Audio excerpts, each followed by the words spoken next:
sees rash youth, because he was thinking of the plans to get that lock of Belinda. Desist ever test too late.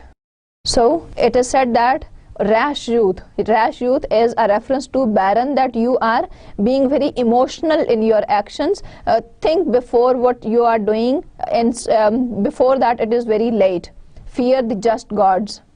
It says that you should be careful about your actions. Whatever you are going to do, you should be afraid of the God's justice, because he will take revenge. He is seeing this all. And think of Scylla's fate. So this is a reference here. Scylla cut off the lock of hair, and as a result of the that cutting off of the lock, it was changed into a bird.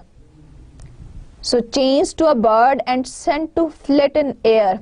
So in order to, it was changed to a bird, and it was sent in the air to move about here and there.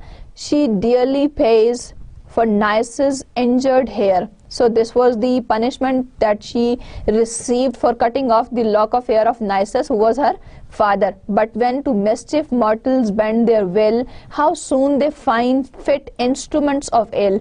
Then it says that first there is a threat, there is a warning for Baron. It says that be careful about your actions, whatever you are going to do before it is too late, and you have to repent on what you have earlier done.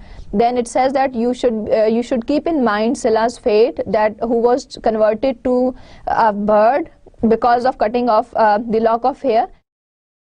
Then it says that, but when to mischief mortals bend, when human beings, mortals here a reference to the human beings, that whenever human beings want to do something ill, whenever they want to do some mischief on this earth, they very quickly, they very easily find the instrument also, they find the ways of carrying out those evil plans.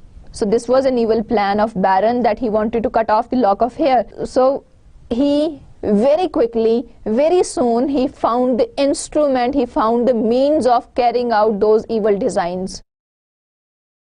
Just then, right at that time, Clarissa drew with tempting grace a two-edged weapon from her shining case.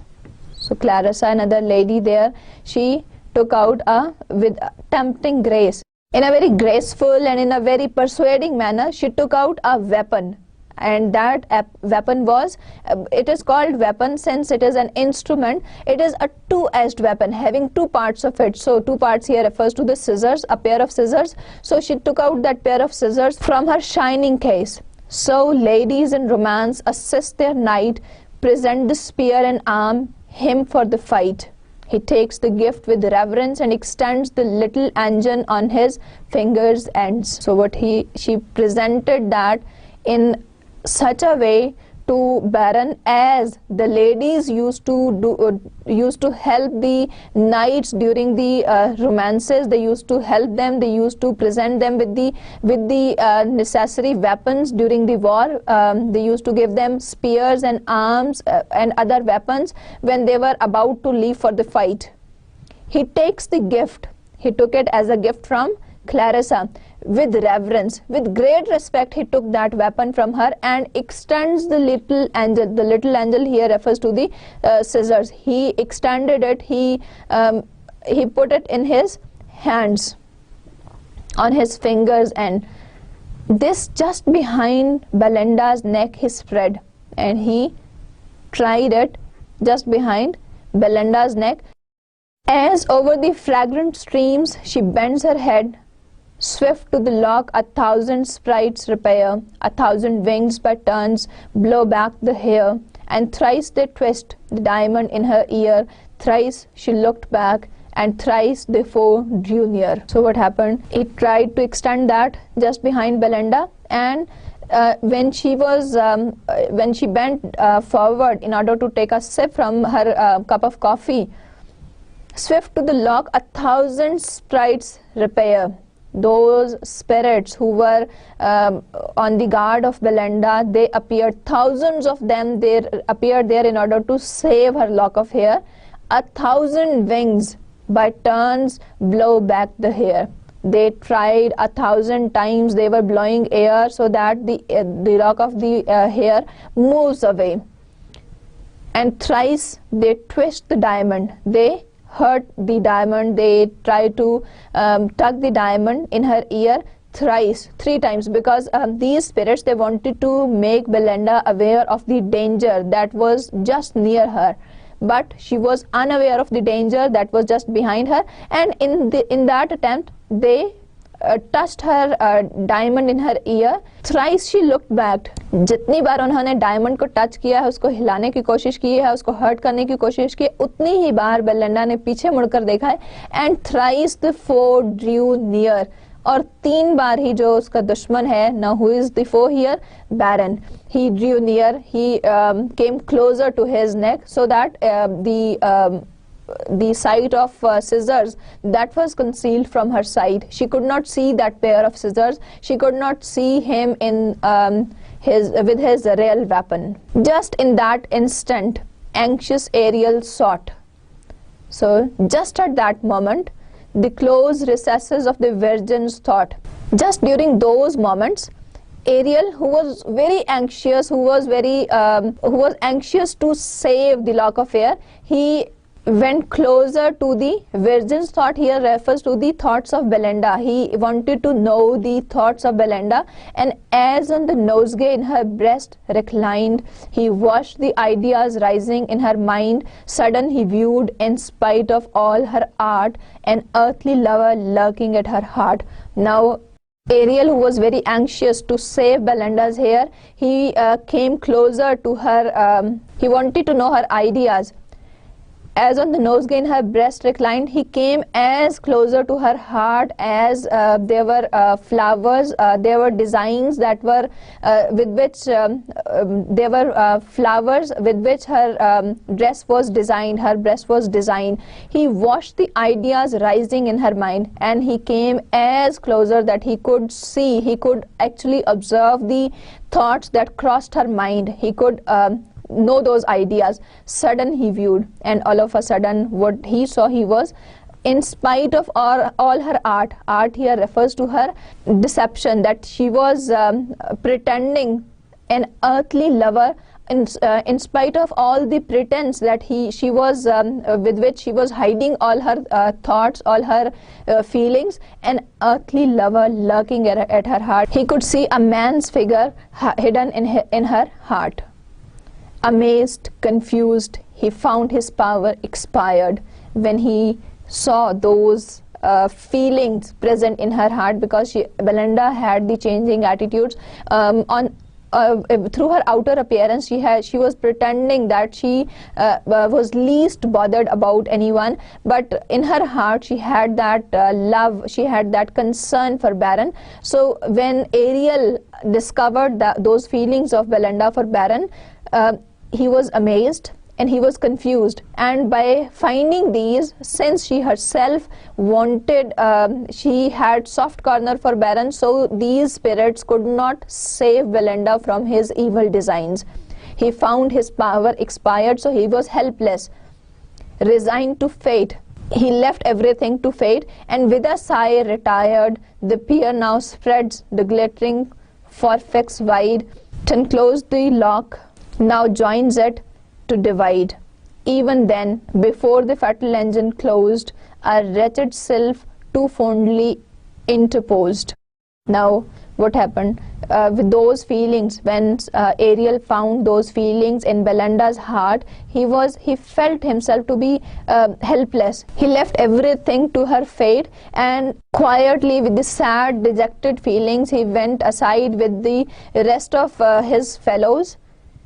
But even then, there was a sylph who was very anxious to save the lock of Belinda. When that engine, that fatal engine here refers to the pair of scissors, when it was closed, when the two parts were joined together, it put itself before the lock of hair.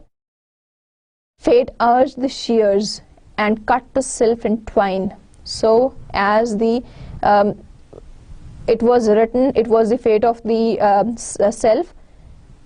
The pair of scissors cut the sylph in twine, in two parts.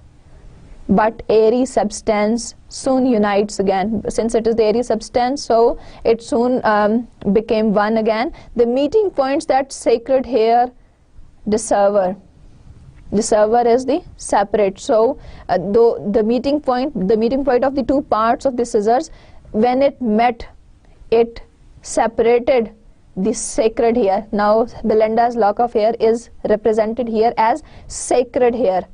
So this is ironical here, and it is with capital H, sacred hair, from the fair head. So that sacred hair of Belinda was separated from her head forever and forever.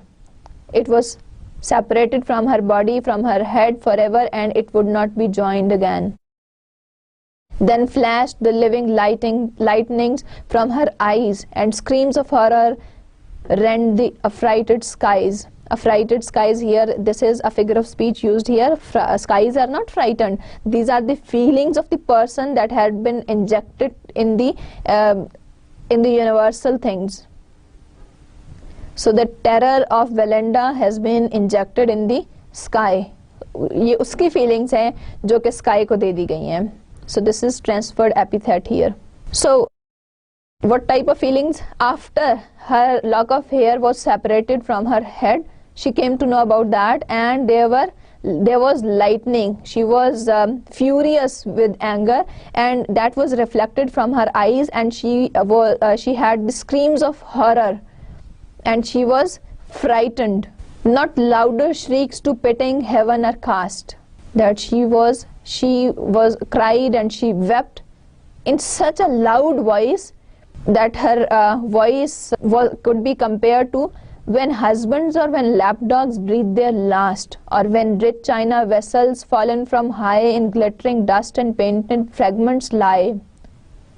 Now this her crying and weeping can be, the poet compares it that कि उस lock के कटने पे उसने इतना human crime मचाया कि जिस तरह के किसी के somebody's husband, woman's husband has died. उस लॉक के खो जाने पर या उसके कट जाने पे उसने इस कदर गम गुस्से का इजहार किया है, जिस तरह से कि ये इस कदर उसने शाउटिंग स्टार्ट कर दी कि जिस तरह से कि किसी खातून के हस्बैंड की डेथ हो गई हो या किसी के लैपटॉप जो है उसकी डेथ हो गई हो. Now husband and lapdog they are put at the equal status.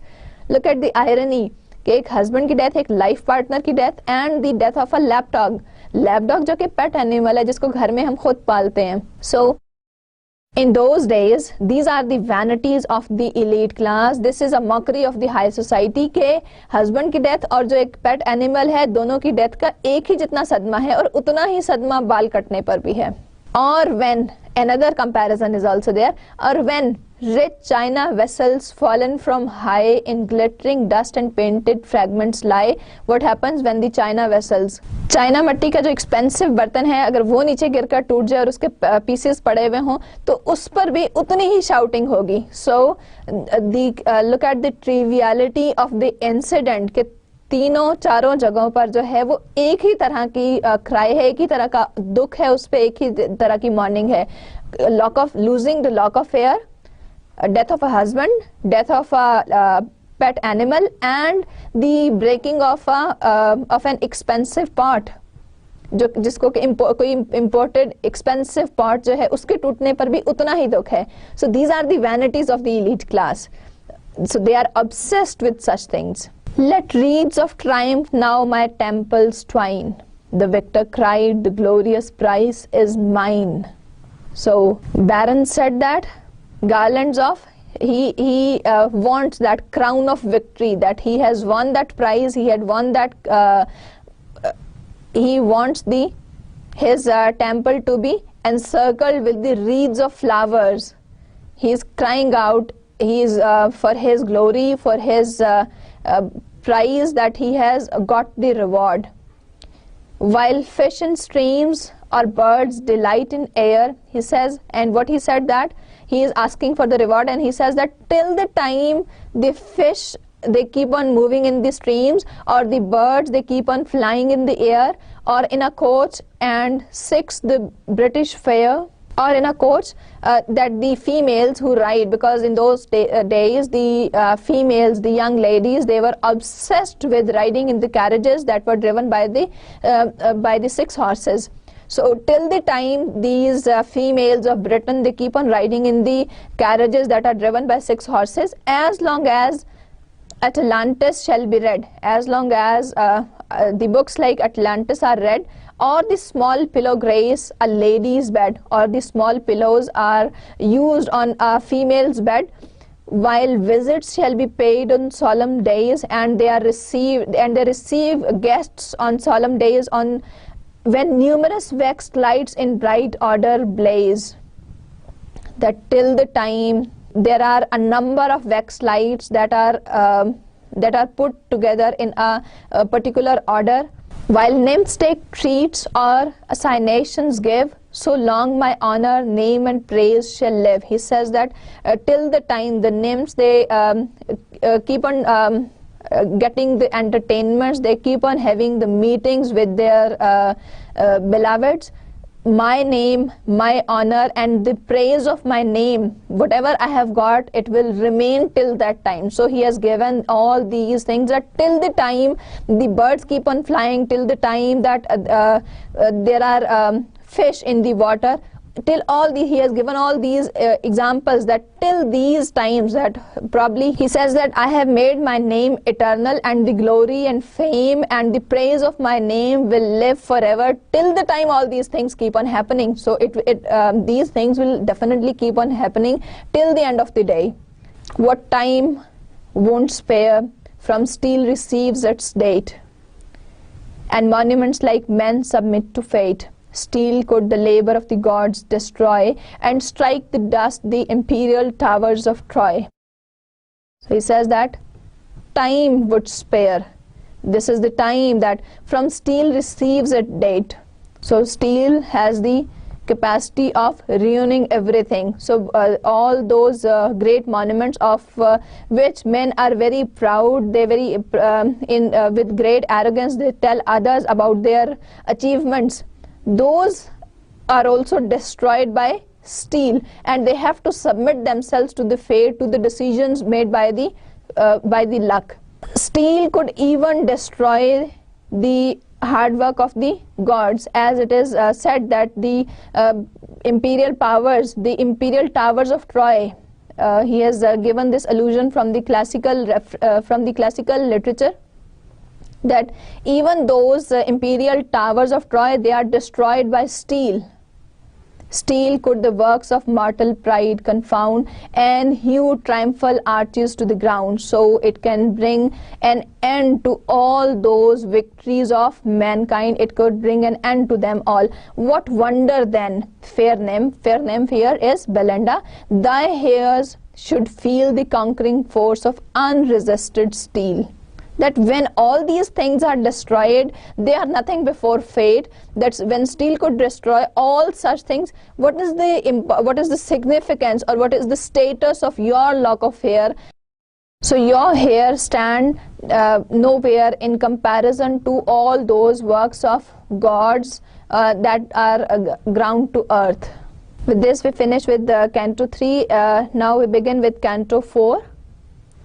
But anxious cares the pensive nymph oppressed. She was upset. She was worried because of all this incident, and secret passions labored in her breast. Now she had the mixed attitude.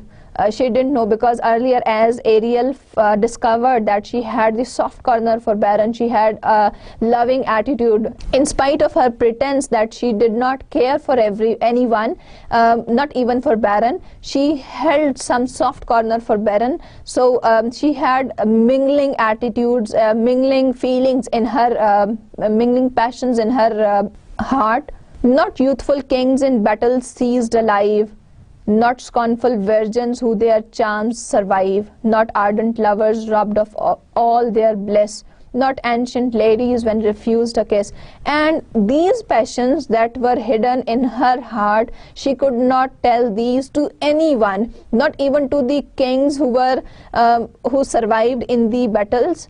not even to the virgins who are very charming and attractive, not even the passionate lovers, and she could not tell even to the ancient ladies who refused the kiss, not tyrants fears that unrepenting die, not even to the people who die before they have regretted for their sins.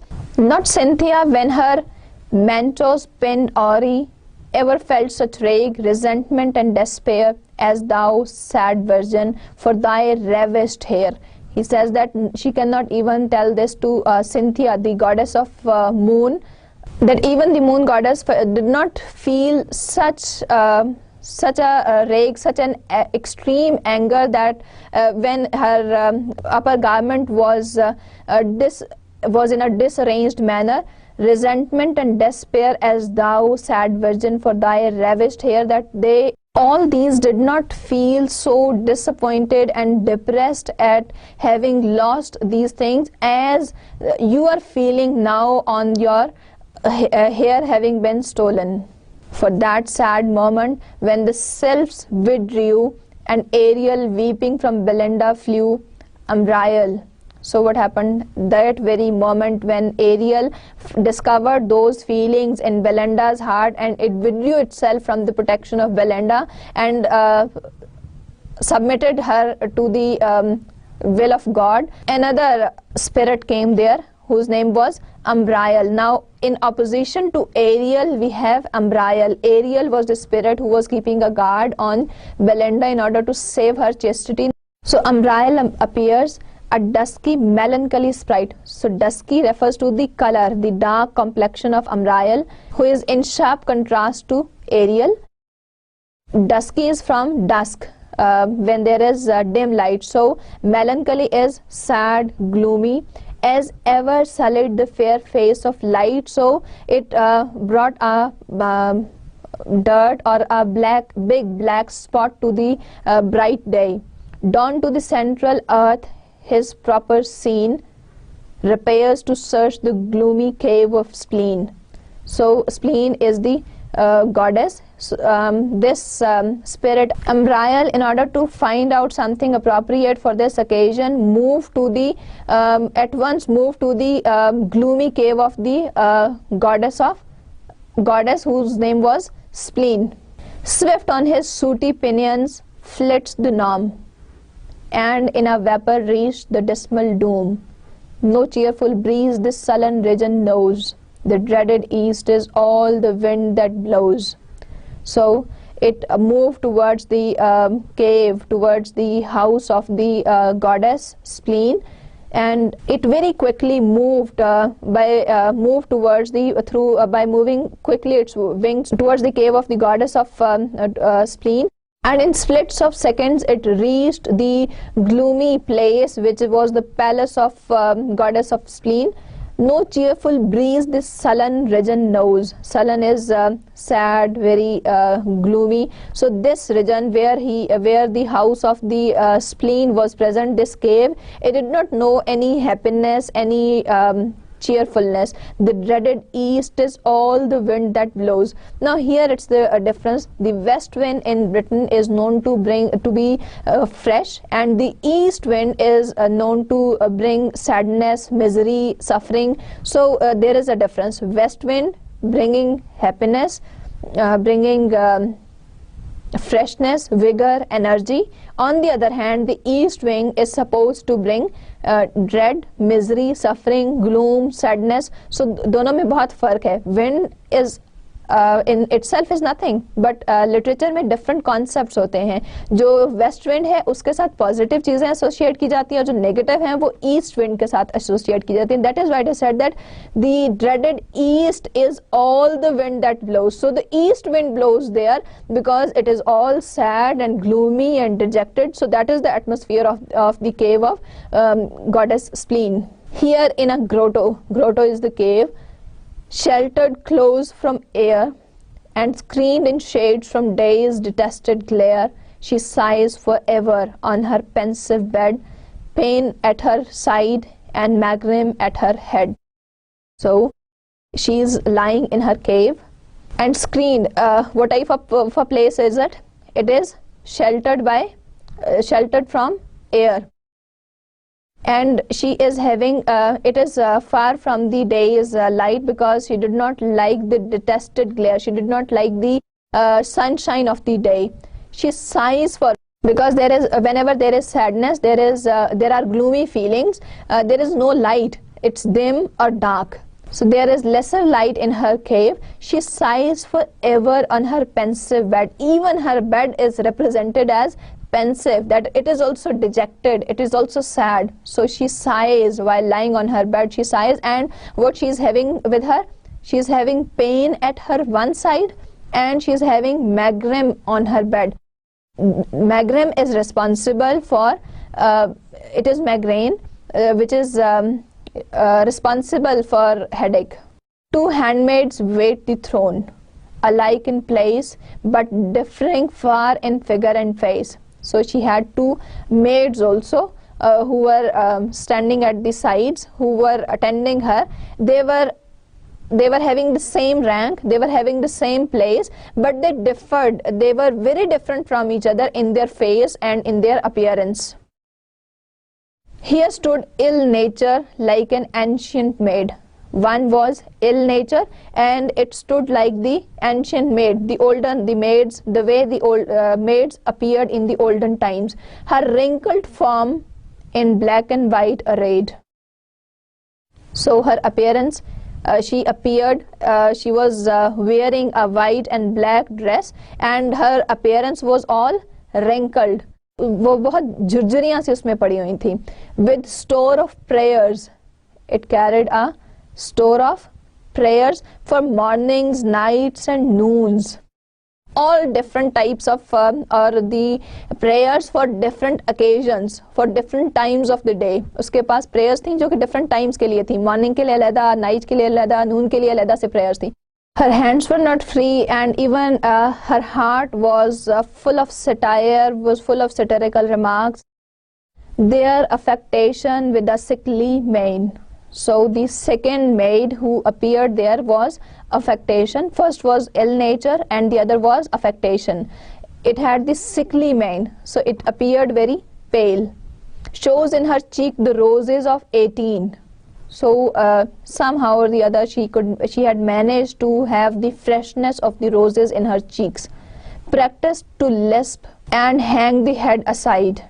What she was, since the very name shows, she is affectation, and she has practiced to lisp. Lisp is affected speech, जिसमें के थोड़ा जो speaker है वो style लाने की कोशिश करते हैं अपनी speech में. And what she did, and hang the head aside. She would put her head on the side, or she would bend her head towards one of the side. Faints into airs and languishes with pride in her. That would give her style. And she would feel proud, she would feel arrogant on that. On the rich quilt sinks with becoming woe, and she would lie on the rich quilts as if she is woeful, she is sorrowful and sad, wrapped in a gown, and the gown that she is wearing for sickness and for show. And she would be wearing a very expensive gown, and she would lie on the bed pretending that she is sick, but the other purpose for lying on the bed would be to make a show of her gown and the rich quilts to the visitors, to the people who would see. So it was for a show. It was not only the sickness. So the ladies, what they would do, they would lie on the bed in order to make a show of their gowns, because they would be wearing they would cover their bodies with those gowns, and they would make a show of those gowns, because these would be rich and costly. The fair ones feel such maladies as these. So the females in those days, they would often practice these things in their everyday life. They would often practice such type of illnesses in their everyday life. When each new night dress gives a new disease, that whenever with the night dress they would pretend to have a new disease, but in other words, this was a show of this they would do in order to make a show of their dress. A constant vapor over the palace flies. So there was a constant vapor that was floating over the palace.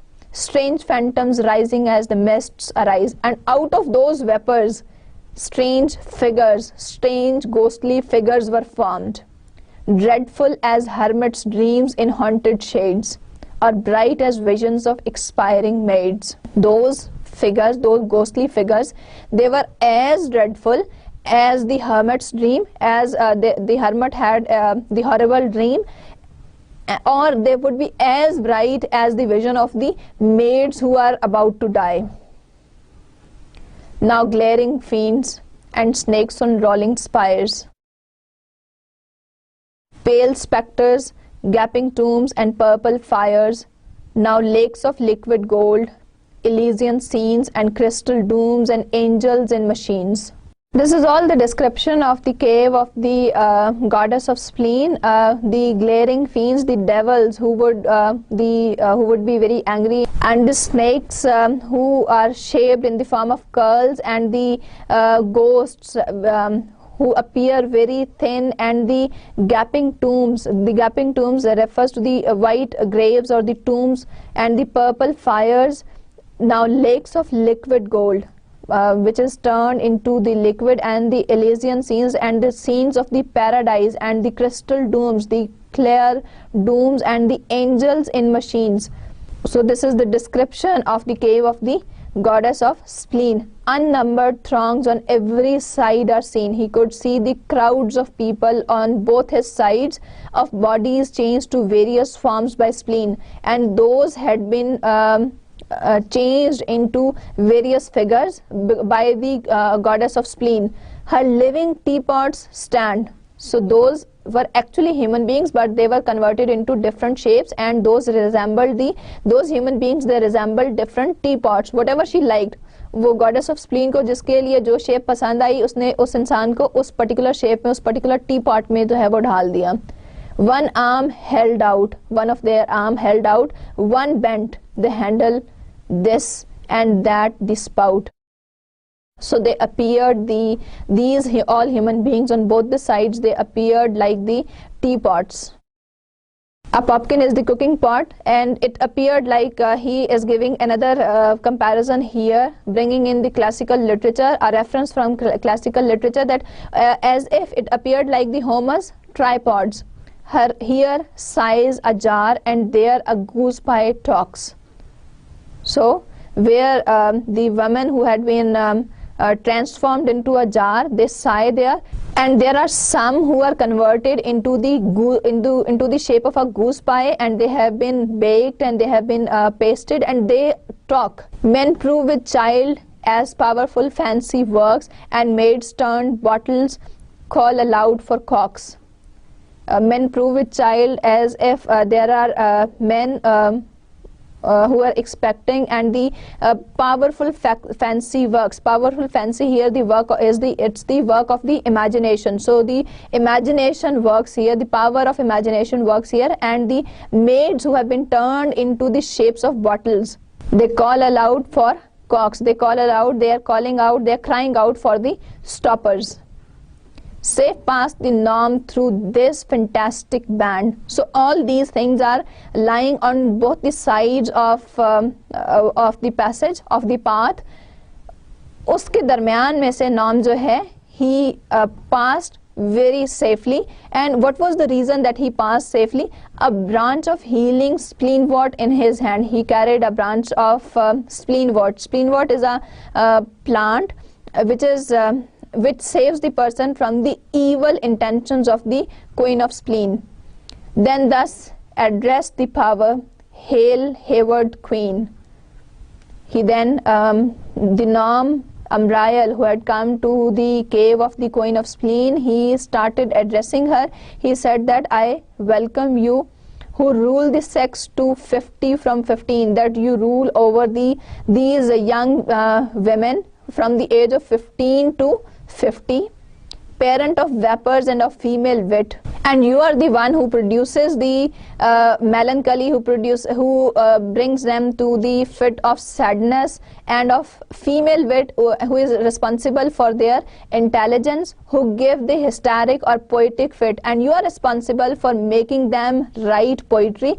You inhibit them with that fit for writing poetry. On various tempers act by various ways, and then in various persons you act differently. Make some take physic, others scribble plays, who cause the proud their visits to delay, and send the godly in the pet to pray. So it says that you work differently in different human beings. You make some of them to study, to use the medicine.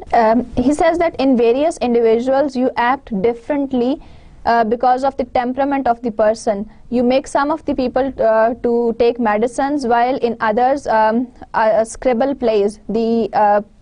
The worthless things that they write, you convert them into plays, and who cause the proud their visits to delay, and you are the one who make them proud, and as a result they delay their visit, and you are the one, you are responsible for sending them into a religious fit so that they are able to pray to God. A nymph there is that all thy power disdains.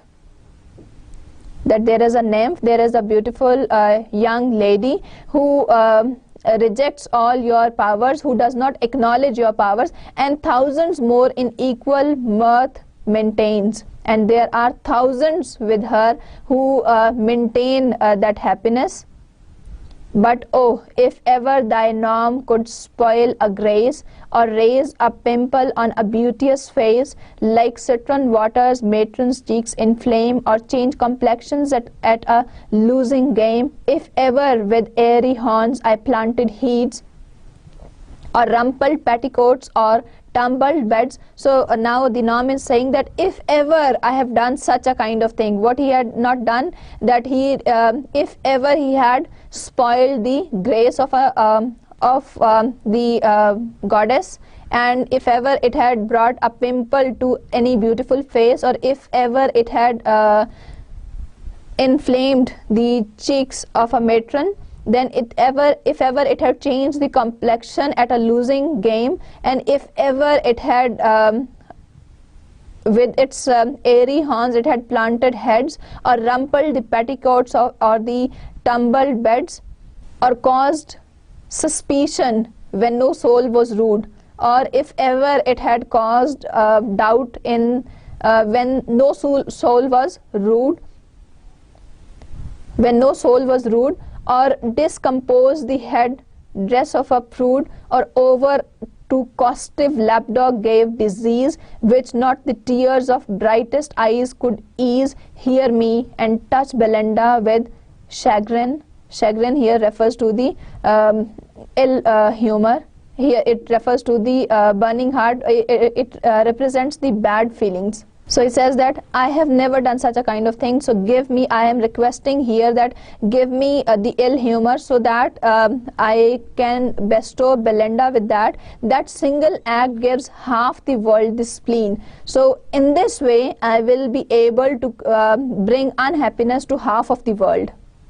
The goddess with a discontented air seems to reject him, though she grants his prayer. So it seemed that the goddess was not satisfied with the situation, or whatever the Norm has said.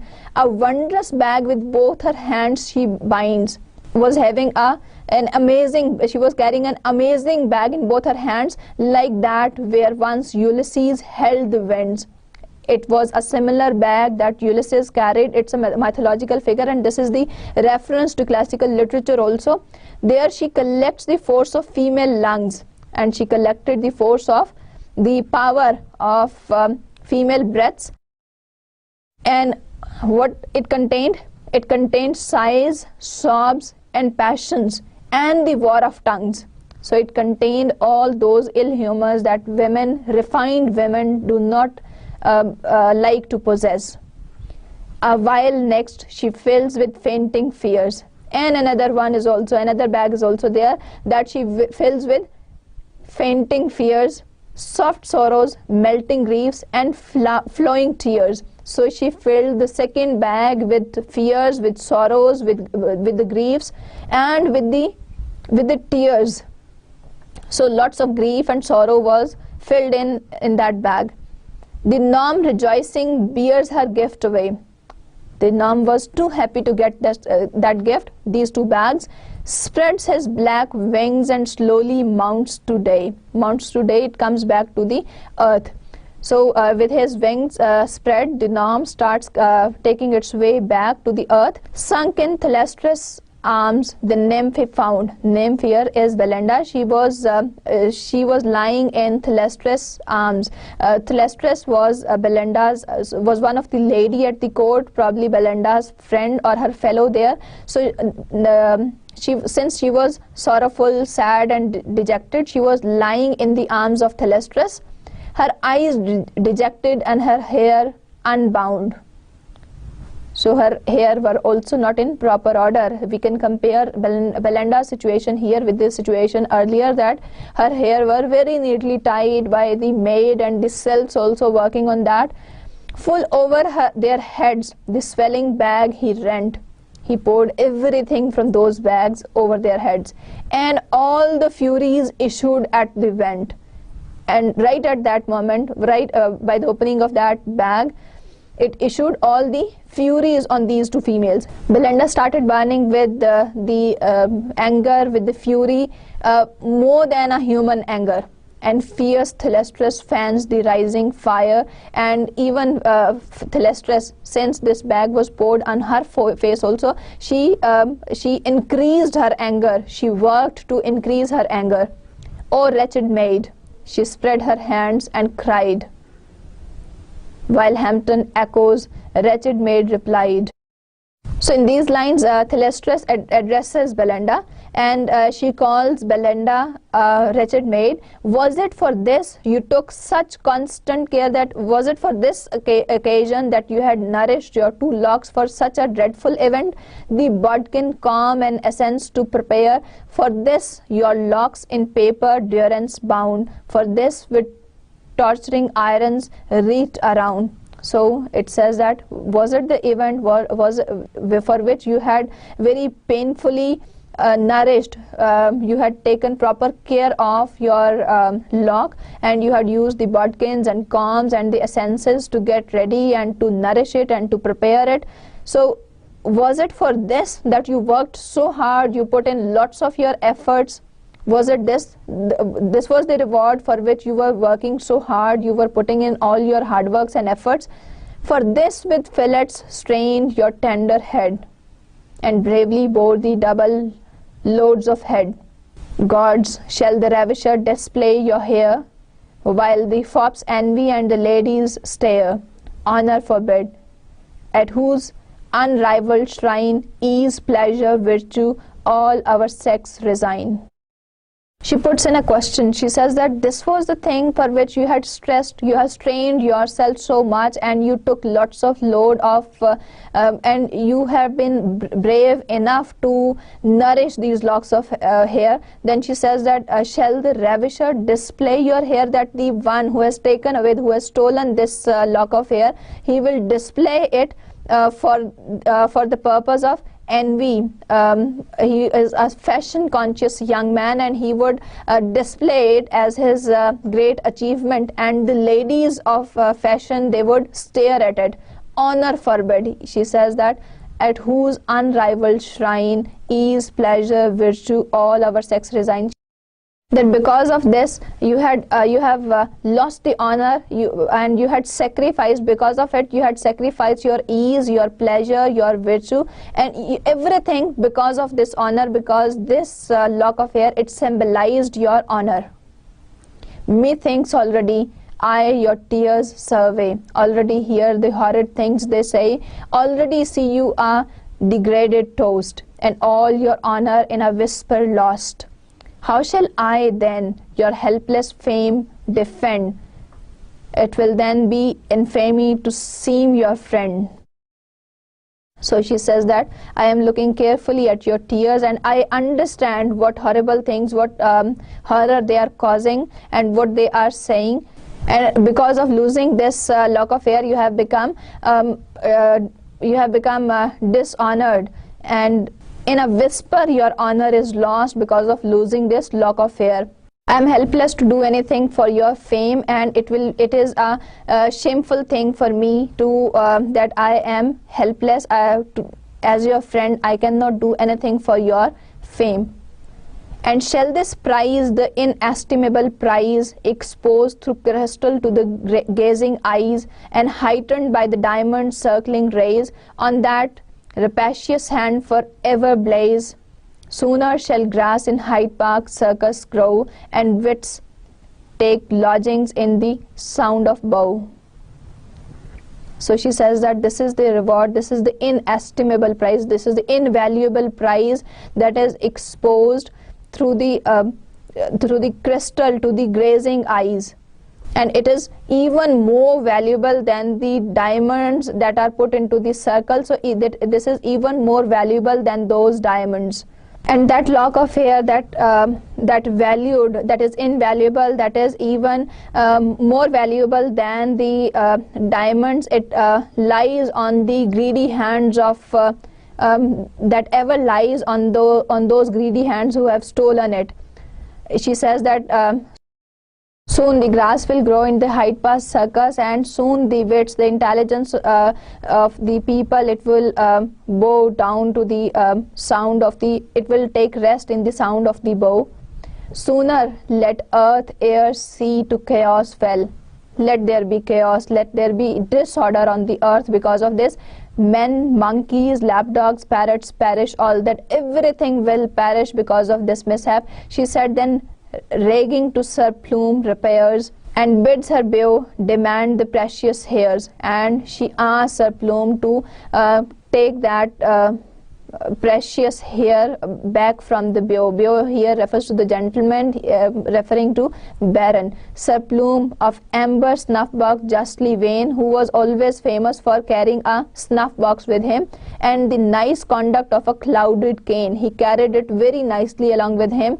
With earnest eyes and round unthinking face, he first the snuff box opened, then the case, and thus broke out. So what he did with his honest eyes and with his round face, which appeared to be very unwise, he first opened his snuff box, which was a trademark, which was always associated with his personality, because he was famous for carrying a snuff box with him in a very distinct manner. And he started speaking, he started addressing Baron. My lord, why, what the evil? These damn the lock, for God, you must be civil. Plague on it, 'tis past as jest, nay, prithee pox. Give her the hair, he spoke and raped his box. He started addressing Baron. He said that why, what was the reason, that what on earth have you done this kind of act? You must be civil, you should have courtesy to behave with the ladies. Plague on it, 'tis past a jest. It seems as if you were playing, you are being playful. He says that give her the hair, return that hair. As he finished speaking, he closed his box in a very stylish, he struck it very hard in order to emphasize the thing that he had just said. He wanted Baron to return the lock of hair that he had cut, so that he could not show it to others as a reward of his love. It grieves me much, replied the peer again, who speaks so well should ever speak in vain. But by this lock, this sacred lock, I swear, which never more shall join its parted hair, which never more its honors shall renew, clipped from the lovely head where late it grew. Now Baron spoke. He said that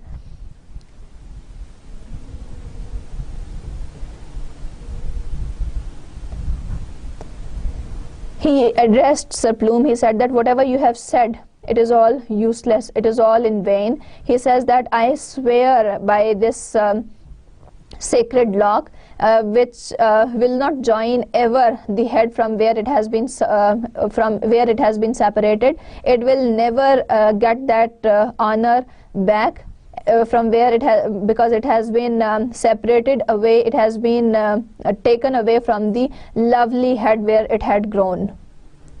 That while my nostrils draw the vital air, till the time that I am taking my last breath, this hand which won it shall forever wear. That my hand that has cut, that has gained that lock of hair, they will hold this lock of hair forever. He spoke, and speaking in proud triumph spread the long contended honors of her head. He spoke, and when he was speaking, he had that triumphant air in his voice, since he was carrying that honor of head, because that was he was carrying that